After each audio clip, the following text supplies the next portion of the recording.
Endometriosis എന്ന് പറഞ്ഞൊരു അസുഖം നിങ്ങൾക്ക് ഉണ്ടോ ഇല്ലയോ എന്ന് എപ്പോഴൊക്കെ സംശയിക്കാം. ഒന്ന്, പീരീഡ് തുടങ്ങുന്നതിന് മുന്നേ 2, 3, 4 ദിവസം മുന്നേ അസഹനീയമായ അടിവയറ് വേദന വരിക, ഹോസ്പിറ്റലിൽ പോകേണ്ടി വരിക, ടാബ്ലറ്റ് കഴിക്കേണ്ടി വരിക, പീരീഡിന്റെ തൊട്ട് മുന്നോ പീരീഡിന്റെ സമയത്തോ അസഹനീയമായ വേദന, അല്ലെങ്കിൽ വേദന ഇല്ലാത്തൊരു കുട്ടിക്ക് ഇപ്പം വേദന കൂടുന്ന കണക്ക് തോന്നുക.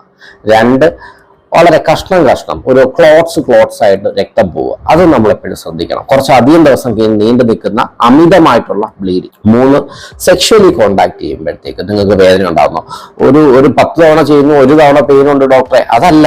നമുക്കൊരു 6, 7, 10 തവണ കോണ്ടാക്ട് ചെയ്യുമ്പോഴും 6 times 7 ടൈംസും അസഹനീയ ഇൻസേർഷന്റെ സമയത്തൊക്കെ പെയിന്, അകത്തോട്ട് ഇൻസേർട്ട് ചെയ്ത് കഴിയുമ്പോൾ പെയിൻ ഉണ്ടെങ്കിൽ പിന്നീട് അപ്പൊ സംശയിക്കാം സിസേറിയൻ കഴിഞ്ഞ ഒരാൾക്ക് ഈ സിസേറിയൻ ചെയ്ത ഭാഗത്ത് വേദന വരും, വീണ്ടും വിട്ട് വേദന വരിക പീരീഡിന്റെ സമയത്ത്.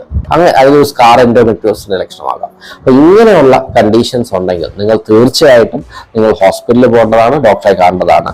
പക്ഷെ ഞാൻ വീണ്ടും പറയുന്നു, പീരീഡിന്റെ ഒരു ആദ്യത്തെ ദിവസം ഒരു ചെറിയ പെയിൻ, ചെറിയൊരു പെയിൻ, അല്ലെങ്കിൽ ഒരു നല്ല വേദന, എനിക്ക് ഒട്ടും സഹിക്കാൻ വയ്യ, എന്നാലും ടാബ്ലറ്റിലൊക്കെ മാറുന്നു, എല്ലാ മാസവും കറക്റ്റായിട്ട് പീരീഡ് വരുന്നു, ബ്ലീഡിങ് അമിതമായിട്ട് പോകുന്നില്ല, സെക്ഷലി കോണ്ടാക്ട് ചെയ്യുമ്പോൾ 10 തവണ കഴിയുമ്പോൾ 1 തവണ എനിക്ക് ഭയങ്കര വേദനയായിരുന്നു, അതൊന്നും ഈ ക്രൈറ്റീരിയയിൽ വരുന്നില്ല.